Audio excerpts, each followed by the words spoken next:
Hi, everyone. My name is Sally Bachman. I'm the Dean of the School of Social Policy and Practice, also known as SP2.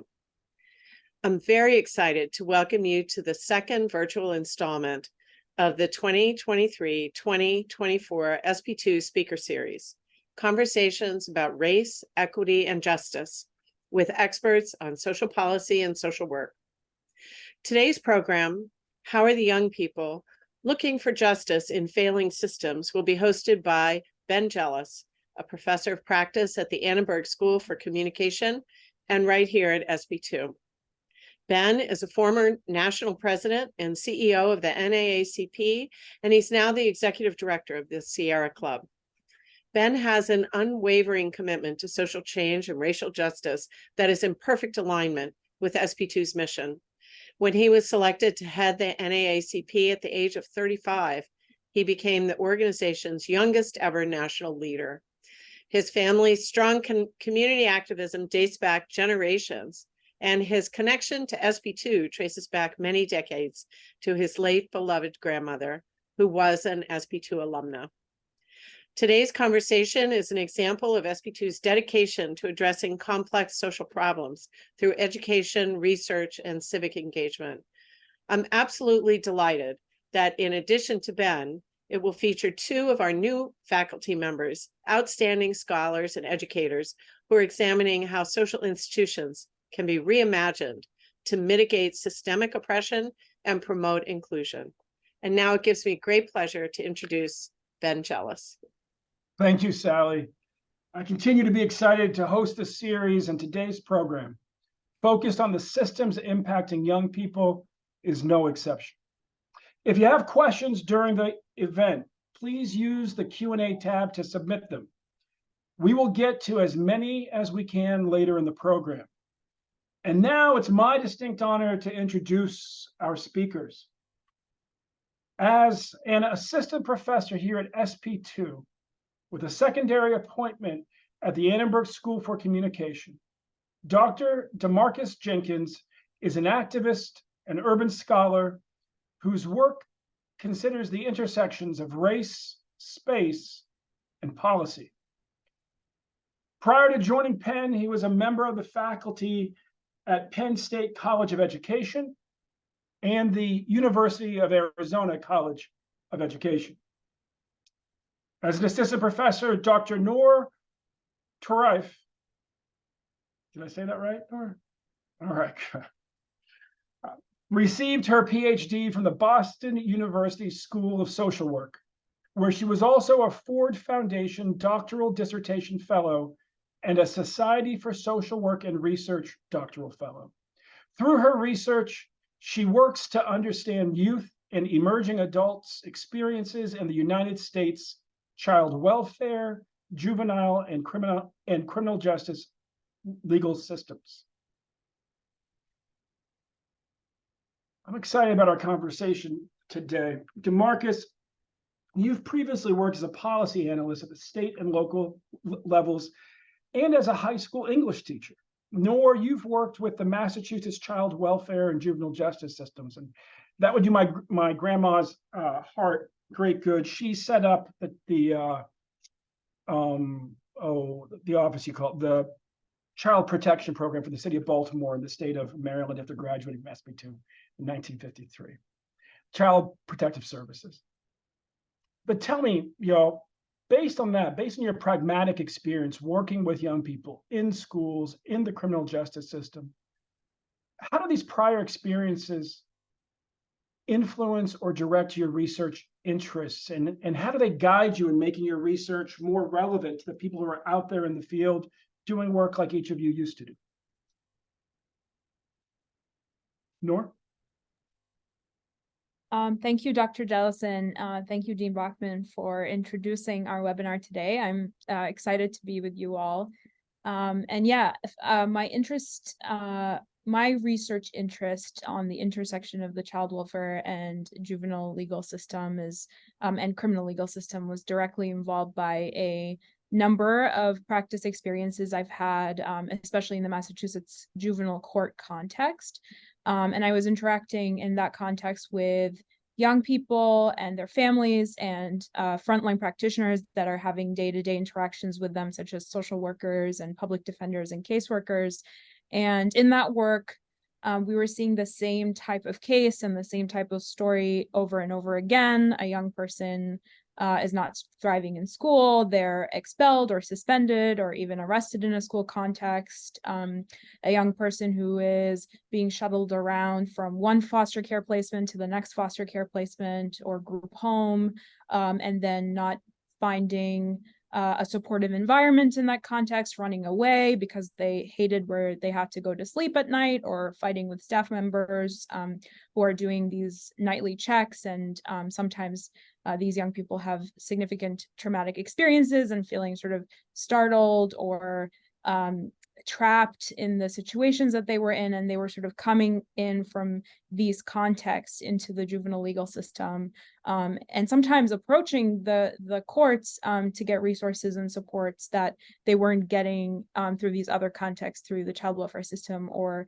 through their schools. And I was just seeing the same kind of case over and over again, where rather than offering these young people supports, we had systems and policies and practices in place that were sort of further entrenching them within an increasingly carceral continuum. And so that led me to pursue my research program, thinking carefully about what kinds of experiences and what kinds of contexts are at the intersections of multiple systems, criminalizing young people rather than providing opportunities for them to flourish and to imagine sort of different life trajectories.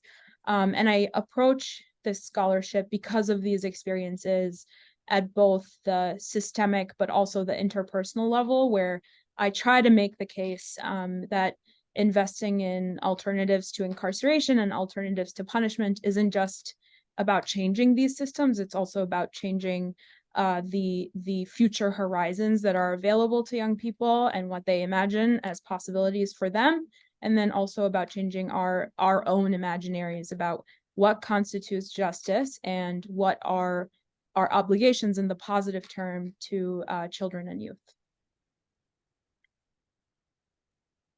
Yeah, thank you for that. And thanks again for the invitation to be a part of this conversation. I think it's really important that we sort of shed light on the way these injustices compound, especially for the lives of young people who we care about, right?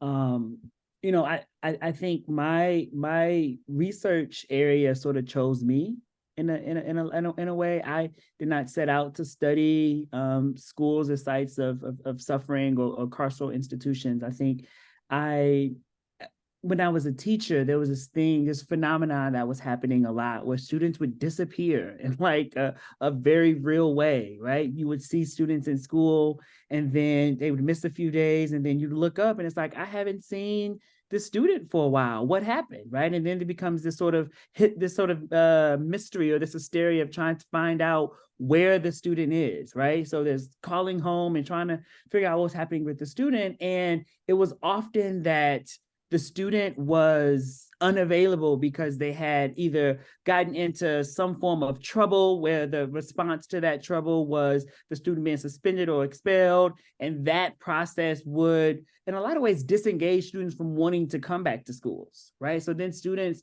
are then finding other spaces outside of schools where they can feel connected. And sometimes those were not always the best contexts or situations for students. And as a teacher, I just became really sort of compelled by sort of what we were doing as educators that are supposed to be nurturing and supporting students. And instead we were doing something that felt like pushing students out of school and pushing students away from school. And, you know, I saw that as a teacher, and then when I sort of transitioned out of the teaching space into more of the policy space, the same sort of phenomena happened, and I could still observe it, but from a different vantage point. So in the policy space, I worked a lot in Washington, D.C. specifically. I worked a lot on safe schools, safe school climate research and policy. And within that, it was, you know, talking to young people, collecting the data with educators out in DC. It was a lot of the same refrain of that students don't feel safe in schools.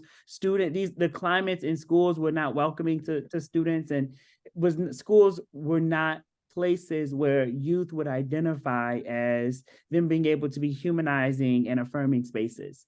And, even in efforts to sort of transform policy in that way, it still was sort of this unfortunate thing that was happening, that students were being disconnected from, pushed out of schools, and ultimately sort of being around or being engaged in carceral or justice-oriented connections, right? And I think I really just wanted to understand, from my vantage point as someone who's, been a teacher, is how can we repair schools? How can we fix schools so that students are not being pushed out of schools into sort of a trajectory of being incarcerated, but how can we sort of make schools places that are affirming and welcoming and humanizing for the most vulnerable students who public schools are designed to serve, right? Or who should be serving. And that is really sort of the question that I think drives my work. It drives the activism that I do. It drives the conversations that I have with educators and school leaders and young people, is to say, how can we make this school a place where you can thrive and not just survive? How can we make this school a place where you can get what you need to be successful? And what are the policies that we need to address and transform and do away with so that you can get what you need here? And I think that's sort of the engine that drives my work. And I think that's sort of, one of the intersections that my colleague and I are in concert there, because we're really just thinking about what might it look like to transform these institutions so that young people are getting what they need, and not just what they need, but what they deserve. I'm thinking about James Bell out at the Hayward Burns Institute in San Francisco. They've been working, as you know, with counties across the country, and the intersection of all these different systems, right? The education system, the mental health system, all of it, criminal justice system.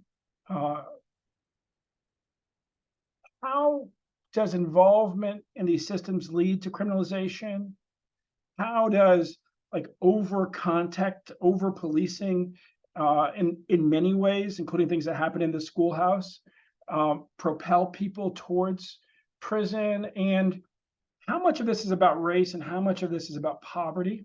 What's happening in poor white communities?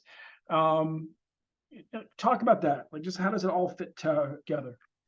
Yeah, I think one way to think about it is, for me, one of the areas that I'm really interested in is, exactly that question, right? What's happening in schools that young people who come from a certain race and class and geographical background, how are they interacting with law enforcement officers at a higher degree or disproportionate rate than their counterparts who live in more affluent, wealthier sort of neighborhoods and attend schools that correspond to that context?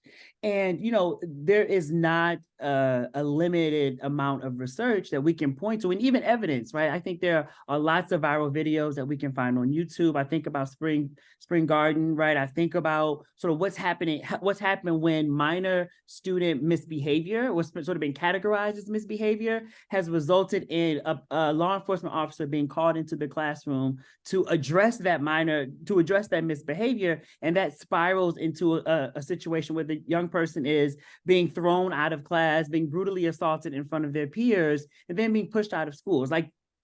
To imagine being thrown out of your desk because you are using your cell phone in class, right?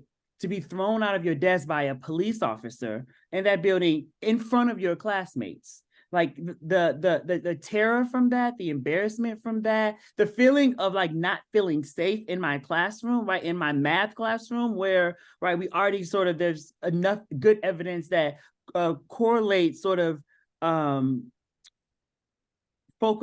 students of color and their math identity. So being in a space where students of color already don't feel like this content, that they're being successful in this content, and then you're being assaulted in this classroom space by a police officer, I wouldn't want to go back to that context, right? I wouldn't want to go back to that school, let alone that classroom. So then it's we have those factors, right? We have those factors that I think are really, really important when we're thinking about the types of contacts that young people are having with law enforcement officers, right, in schools. And for me, it's not just sort of police in schools. I think when youth are entering schools, they are walking through metal detectors. They are being wanded down looking for weapons. They are, like it's sort of this entire condition of treating young people in schools like they are prisoners, like they are prisoners, right? And what does that like sociologically, like how does that condition young people to think about their relation to carceral spaces?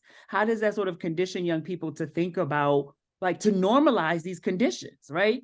And I really try to disrupt a lot of that, because I think, again, we think about sort of the placement of SROs and the placements of these surveillance and security technologies, they're disproportionately located in schools that are situated in low income contexts where the schools serve large populations of communities of color. We don't see that same sort of use of technology to the degree and to the extent that we see in more affluent spaces, right? And there, the ACLU just released a report on digital dystopia, where they're sort of looking at how young people in these different geographical contexts are coming into contact with surveillance technologies, are coming into contact with law enforcement officers, and even in schools where those things are not as present, there's still this culture, right? There's still this sort of condition of educators and school leaders being deputized to act as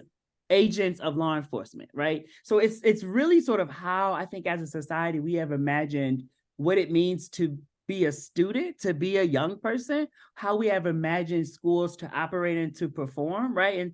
And I think part of what is necessary is to really disrupt that imaginary. Have to really say, like, we don't have to police students for them to be successful in schools, right? And I think they're really good models. If we even think about sort of Freire's approach to liberatory education, I think it really serves as a really good model that can allow us to think differently about how we conceptualize schools as sites of learning, right? And then also how we practice that in teaching and learning and pedagogy.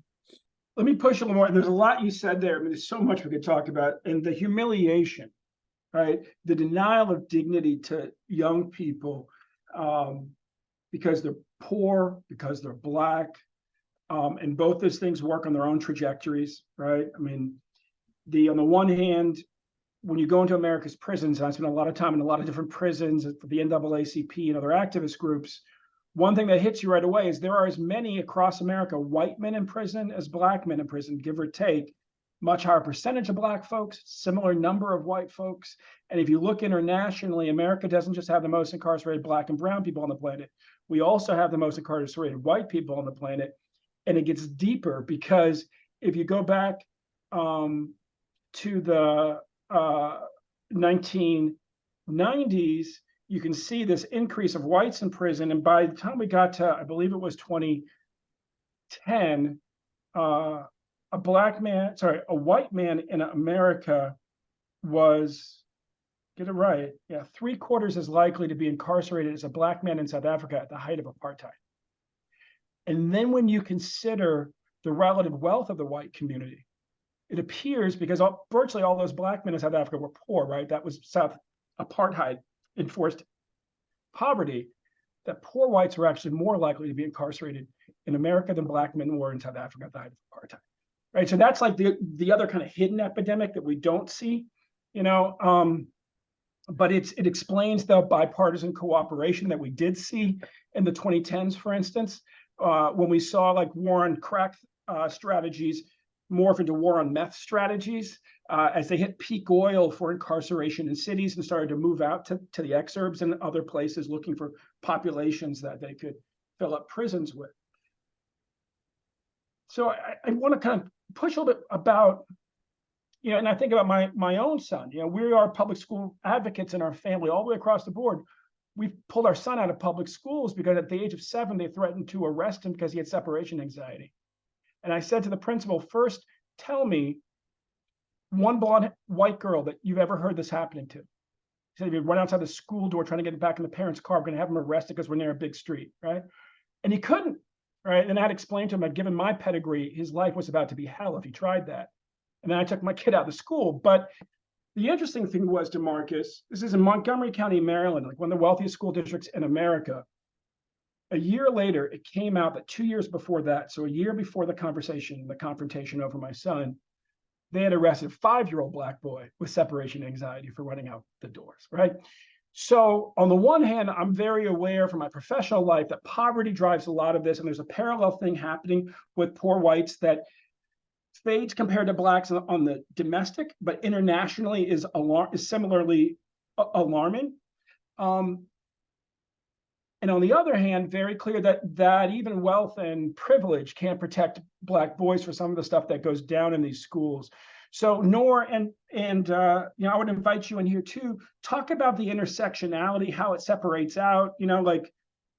Because sometimes people think it's only race, and it's not only race. And sometimes people think it's only poverty, and it's not only poverty. And you guys are trying to figure out all the intersectionalities and how you advise schools and activists to go after this problem. Like, what are you seeing and how they relate? But also, how they act differently.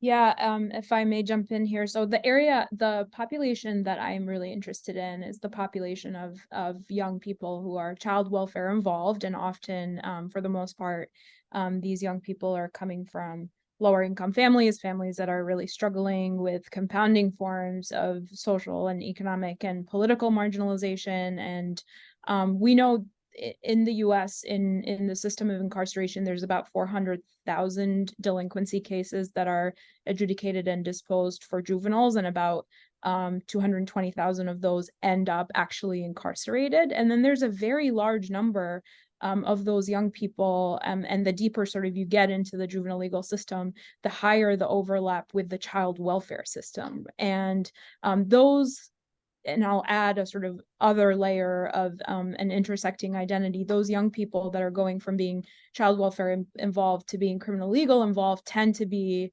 girls, and they're disproportionately girls of color, and particularly Black girls. And I think that people are familiar sort of with the phrase, the school to prison pipeline, but fewer people think about the foster care to prison pipeline, even though this is a very, very significant population of the young people who are currently sitting in carceral context. And it's a societal failure when any young person ends up incarcerated, ends up on that path, but it's a double failure when that young person is coming from the child welfare system, where they've already had contact with the state, and oftentimes they're having that contact with the state because they're experiencing material hardship, because they are not able to access resources, and in some cases because they've been abused or maltreated. And so I think it's important to think about this population that are sitting incarcerated in juvenile jails right now, but also in the adult population in the criminal legal system. Many of them,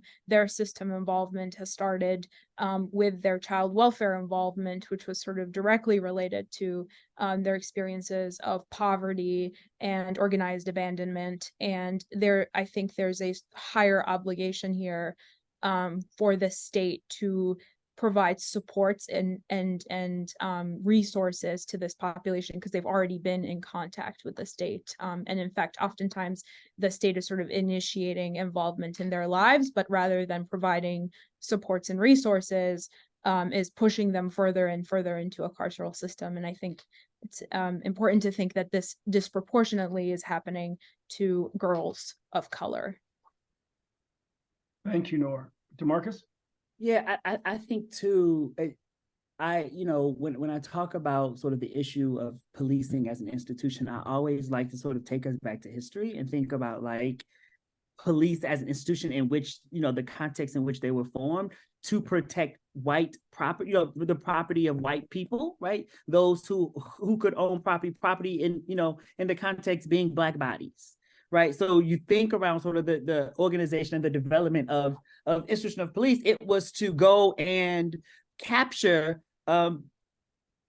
formerly enslaved Black people who were fleeing from slavery, who were no longer slaves, who were sort of moving around geographical spaces and forced to carry, for example, emancipation papers, right? So like that was sort of like the context in which we understand police, right? And I think how police are being operated now and used now is not divorced from that original conceptualization. I still think there is a logic behind sort of which bodies are allowed to move freely, which bodies are allowed to exist in spaces freely. And I think, to your point, when you intersect those bodies with all these other life realities, be that socioeconomic status, be that gender, be that sexual identity or sexual orientation, when you begin to be that sort of like ability, right? When you begin to really layer that, you see like the further you are away from sort of the somatic domain of this country, which looks very male, very much white, male, able-bodied event. You're like you sort of think about that, the further the bodies are away from that center, the more likely you are to be criminalized and to be caught up in these systems. So I really think, this, for me, it invites an opportunity for us to think sort of like big picture about, can systems that are designed for a particular purpose be reformed or restructured? How to sort of reform a system that sort of is conceptualized with these very troubling and problematic history? Can that be reformed, or is that an invitation to think about how we might abolish, how we might do away with, how we might not think about transforming something that is fundamentally not designed to be a system of equity, right? How we might not think about reforming that or redesigning that, but doing away with it, and maybe doing away with it completely. Well, let's talk about that, right? Because on the one hand, you say get away, abolish the police. The first folks who will be at City Hall will be elderly Black women who feel unsafe in their community and are worried about home invasions. I've seen that. However, if you look at a city like Baltimore and you look at, well, what did we have before a professional police force? What Baltimore had was essentially constables, sheriff's deputies, essentially, who didn't have a salary. They actually got paid through fines that they collected. And Baltimore, my family's from, had the largest free Black community south of the Mason-Dixon prior to the Civil War. Harlem Park, where our church is, was the center of that community. Then it was one of the wealthiest Black communities in the country. Now it's the poorest zip codes in the city of Baltimore. And when they had this essentially constable, sheriff's deputies paid through fines, essentially, so you weren't volunteers, but you were kind of entrepreneurial. The incarceration rate was similar, whites and Blacks. It was relatively low. And there was, if you will, more of a focus on like civil infractions and things like that. When they professionalized the police force, the racial disparities showed up right away, and the incarceration rate overall climbed. So, you have young people running around saying abolish the police. You have older, often NAACP, ladies saying, yeah, but what's going to happen when the crackhead breaks into my house? And then you have this history that shows us that there were other models for public safety before, quote, professional police. So DeMarcus, as was said, as I saw an old lady say in a community meeting in Baltimore, sir, what the hell are you actually talking about when you say abolish the police? Yeah, I am really sensitive to sort of all that's wrapped up in that question, right? And when I am working alongside parents and other constituents who have this real concern for safety, right? In relation to conversations around sort of radically reimagining what safety might look like, right? I think a lot of that work really starts at let's sort of talk about what things are like myths and perceptions. Let's talk about, in a lot of ways, how the institution of police and even government mobilize fear in order to get folks to sort of act in a particular way, right? And I think there's some really brilliant crime scholars who are doing work to sort of examine the amount of time that law enforcement officers are responding to violent crime, right? That's less than, in New York City, that was less than 5% of what they did. Police officers in New York, for example, were getting the highest amount of their calls were for mental health crisis, folks who have mental health crises, folks who were perceived as trespassing, folks who were like not committing criminal offenses, right? But were sort of, operating in these other forms that folks saw as like, oh, we need police intervention. Well, I think one is like, hey, in those moments, do we need police interventions, right? If folks are having a mental health crisis, is a police officer sort of equipped to deal with that, right? I think the other thing too to really think about is when we call the police after there's been a home invasion, that's actually not preventing crime, right? The crime has actually already happened. And then there is this sort of like, now let's call the police to respond to it. And again, I think the question is, if we're thinking about sort of how do we prevent crime, calling the police after the fact isn't a crime prevention tool, right? It's more crime response. So then it's like, how do we, to prevent crime means to prevent the home invasion from happening. And what if we think about that, how does that open us up for new policy possibilities that can really sort of anchor around crime prevention before the crime happened and not police as a tool to respond to crime? And Right. if I may jump in here, Ben, I think one thing that's really important to know in this conversation is that it is, if you look at the history of policing in the US context, policing budgets have astronomically risen. And also with that rise in these astronomical budgets, we see sort of like an expansion of functions that the police are doing, as DeMarcus just described, responding to mental health crises, acting as mediation counselors, acting as relationship counselors, doing social work, responding to child welfare related concerns. And I think that the movement for Black Lives formulation of divest, invest is the sort of direction that we should be moving into, that these sort of astronomical budgets that are given to policing are sort of being given for functions that are better fulfilled by other people, other entities that are able to respond to these social problems that we're talking about, direct homelessness outreach, substance use disorder response, responding to conflict mediation, many restorative justice and transformative justice specialists doing this work.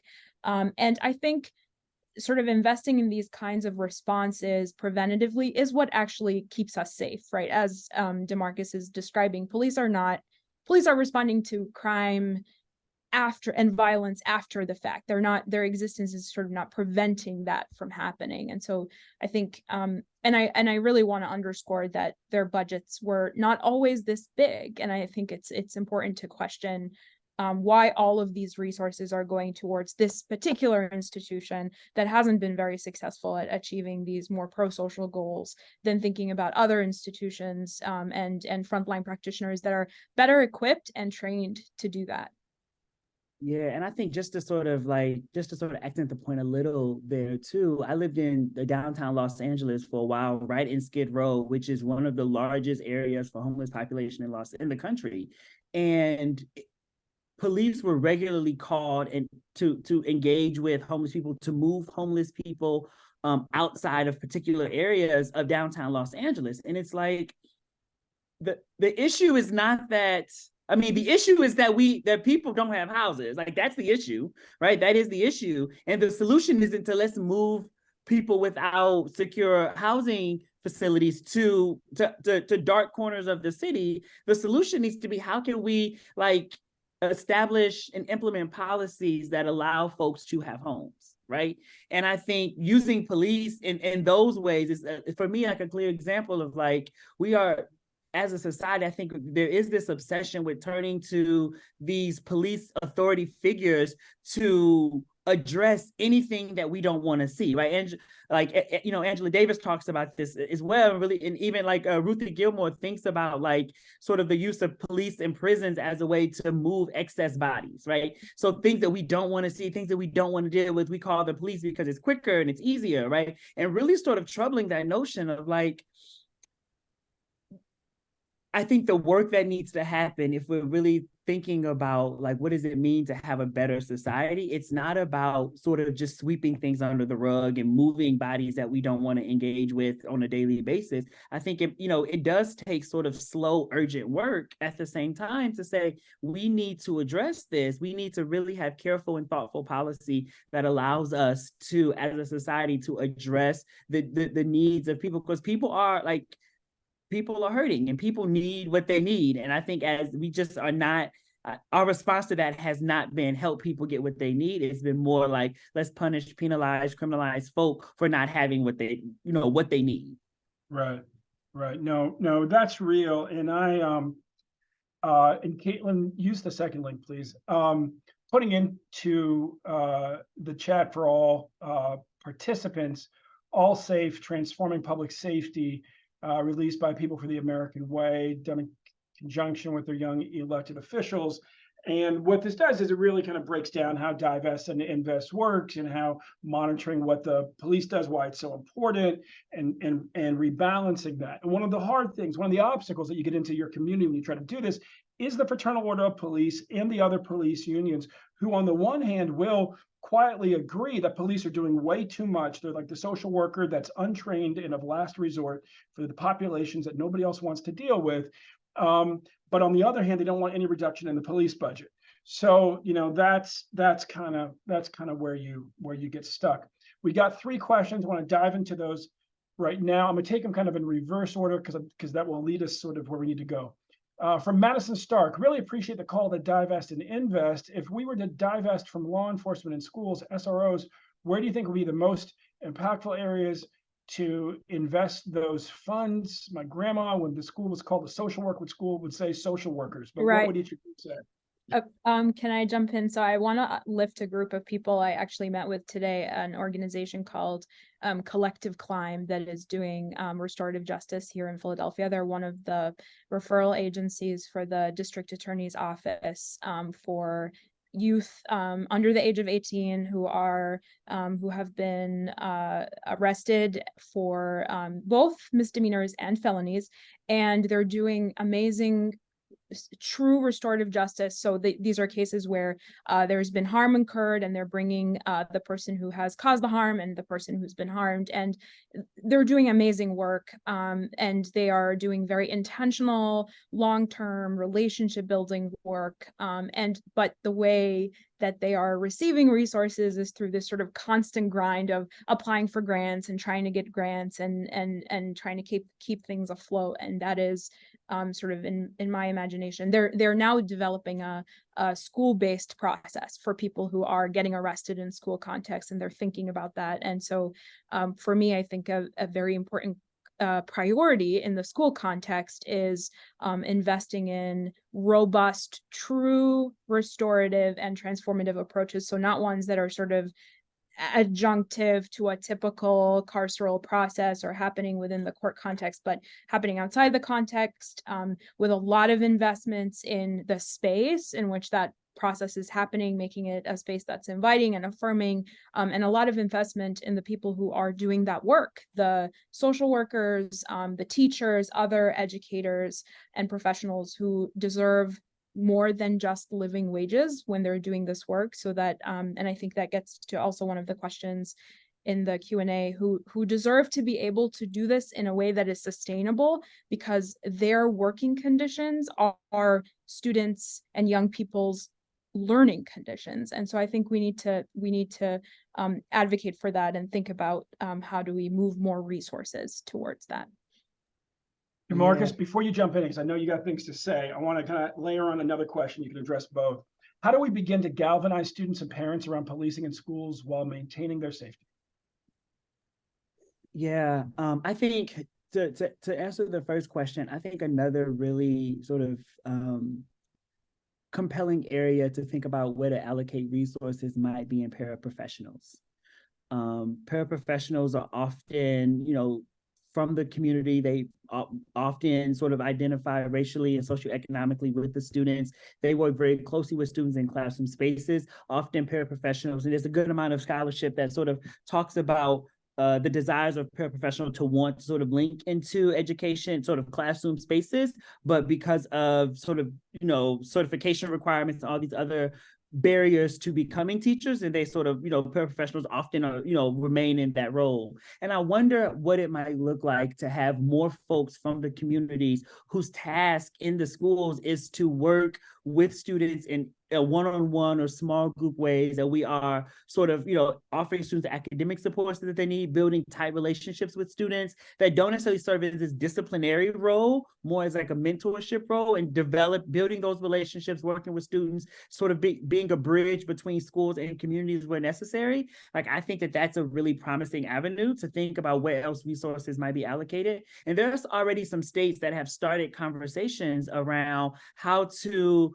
think about the trajectories of paraprofessionals to classroom leadership and school leadership in ways that happen outside of the traditional sort of certification process, right? And I really think, again, like how that I think that could be a promising avenue for thinking about where else to allocate resources away from law enforcement officers to sort of folks who are working in schools closely with students, especially students who come from like extremely vulnerable backgrounds.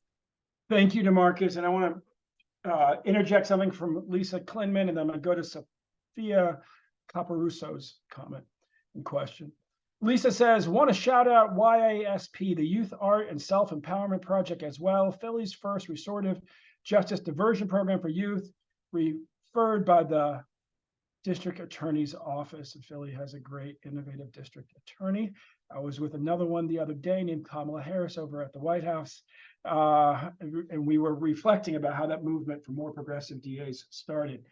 And we've answered that. And then I want to go on to something that Katrina Hertz asked, and then we'll come back to a question more on about divest and how we do it. She says, I am curious to know your opinion on how important you believe it is or is not to prioritize teacher well-being, mental health, in order to provide educational experience for children, especially children of color. And before I pull you guys in to answer that, one would say, one of the things that hit me at the NAACP, and I asked Caitlin to put in a conversation with my mother and grandmother in StoryCorps to people are curious about sort of what the journey was in the early days into integrated schools. And a lot of what we're dealing with, honestly, is the failure of integration. It's the failure. We had a movement of Black teachers that started. My grandmother's grandfather helped build Virginia State University. It was the first college south of the Mason-Dixon for the training of Black teachers that was publicly supported. It quadrupled the number of Black teachers in Virginia. And you fast forward to when my mom was desegregating her high school in Baltimore. She sued them when she was 12, desegregated when she was 15. The teachers that in that desegregation area were plucked from the Black schools to go to the historically white schools were the best of the best. The white teachers who were plucked to go to the historically Black schools, you couldn't say the same thing about. And what was hard about that for my grandmother as an SP2 alum, raising a daughter in inner city Baltimore with her husband, who was a probation officer, was that while the new schools had all kinds of different resources and bells and whistles that, like my mom had been denied in Jim Crow schools, my grandmother was denied at the one-room schoolhouse she attended, what they lacked was love and faith in the Black kids who were walking through the door. And that was jarring for a mother to see, right? To send your child every day to a school that was a battleground, but to know as a social worker that the formula that was being created was going to fail because you were stacking these schools, basically giving priorities, because the teacher unions had been segregated, to members of the historically white teacher union for the first jobs in the Black schools, while pushing out a lot of Black teachers. And you were setting up a situation where you had literally teachers who were afraid of students. And I certainly, as an organizer in Harlem, saw plenty of that myself. So I think let's talk about the importance of prioritizing teacher well-being and mental health, but also talk about that in the context of implicit bias, of institutionalized racism, and what's going on with the kids' own mental health. Please jump in, guys, and help us sort that out.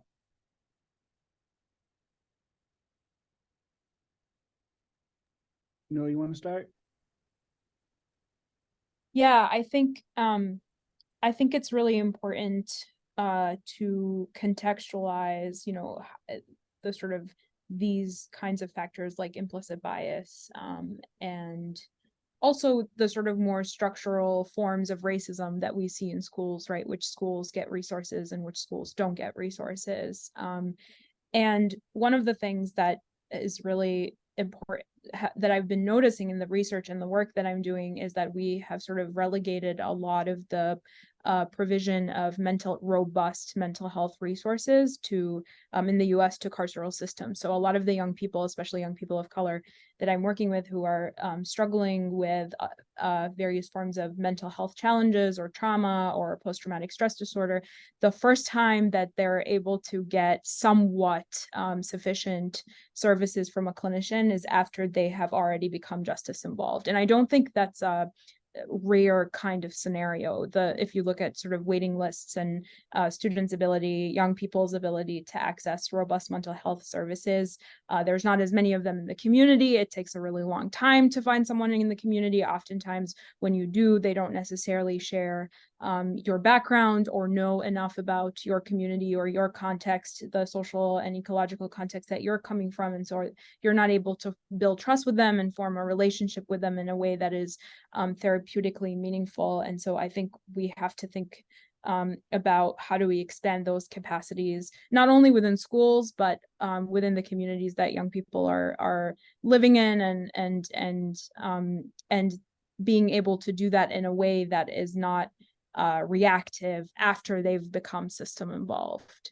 A lot of the young people that I work with only get the mental health services they need through emergency department visits. It's a very, very reactive system. And the problem does not seem to be, especially after the COVID-19 pandemic, just seems to be getting worse and worse. And so I think in a social work school and a social welfare school, I think we're uniquely positioned to advocate for more robust mental health resources and to prepare our social work students and our social policy students to work with students who are diverse and to do the work that they need to do to confront their own implicit bias, but also to understand the sort of more structural and institutional forms of racism that their students or clients are navigating. Yeah, I think and just to sort of pick up there too, I think, I've pushed this and, in previous capacities. I think, when schools that have social workers, a lot of time their role is pointed directly toward youth, right? And helping youth to get what they need in a number of different sort of arenas. I think two things need to happen. One, I think the reduction in social workers' caseloads at the school level by employing more caseworkers or social workers at a school is fundamentally necessary. And I wonder what it might mean to assist and train our social workers to not just work with young people, but to also work with educators, right? To ensure, so when we're thinking about sort of like institutional cultures of having sort of positive and affirming mental health, I think it's, yes, we do that with the young people and we do that with the educators who are responsible for pouring in into teaching young people. And I think, direct to the question about the importance of teacher well-being and sort of this, this context, teachers, it's impossible for a teacher to do their job effectively when their own mental health is not sort of being cared for and, and sort of prioritized. And in schools, I think with the structure of schools and sort of this market-based neoliberal competitive agenda, right? And this urgency around sort of test scores and outcome measures, I think that having that agenda be the dominant sort of like driving anchor for schools, whereas teachers and people and the human aspect of schools become second or tertiary even. I said, schools that are structured under that sort of ethos does not open the door or allow for teacher well-being and teacher mental health and teacher needs to be to be fostered and to be addressed. And then you have, lots of frustrated and burnt out teachers, and teachers who need better supports from their school leaders and their district leaders who are not getting it. And then I think that is a necessary, that is an important sort of cog in when we think about sort of the connections between school discipline and youth who are being criminalized. I think our teachers need to be better cared for. I think our teachers need to be paid well. I think our teachers need to have ongoing professional development that allows them to sort of not only improve their craft as teachers, but improve their craft as working directly with students and building student relationships and developing empathetic sort of dispositions, to work with students of color. And I think that's an important part of how we think about training teachers, developing teachers, supporting teachers. And if we are trying to unsettle sort of the carceral logics of schools, I think that's a core component of it. And one thing that, so in the work that I do with young people who are multi-system involved in the child welfare and the criminal legal system, they sometimes describe to me that the longest standing adult relationships that they've had in their lives are their caseworkers in the criminal legal system. And that at first surprised me, because I often wondered, when I think of adults outside of my immediate family member who were really formative during my developmental years, I often think of teachers. And for these young people, they're sort of experiencing two forms of disruption to that relationship. The first being their own being shuttled around from one school to the next because they're being placed in different foster care placements, or they're being placed in residential facilities in the juvenile legal system. And so that already truncates their contact with their teachers. But also the teachers, there's such high turnover in the schools that they're going to that we are robbing these young people from the ability to have these other supportive, safe, stable adult relationships in their lives. And for some young people, I think there was a body of research on young people who identify as LGBTQIA+, and the research suggests that all it takes sometimes to save the life of a young person who may be experiencing severe mental health issues is one supportive adult. And we are already sort of taking teachers out of that equation because of these structural conditions of under-resourced schools, under-resourced teachers, and then also students who are experiencing transience themselves. Oh, amen. What a lively and exciting discussion. I want to apologize to Ms. Lee. You felt like her question wasn't answered. Would encourage you, if you could get in the chat quickly, we will pass it on to the panelists and ask them to answer after this. And Ms. Caparuso says, great points. In my undergrad, I learned this information in my sociology electives, not my social work classes. This information is information every social worker should have. I also want to just offer, as you guys were talking, and we're talking about just the extreme need for social workers in the public schools.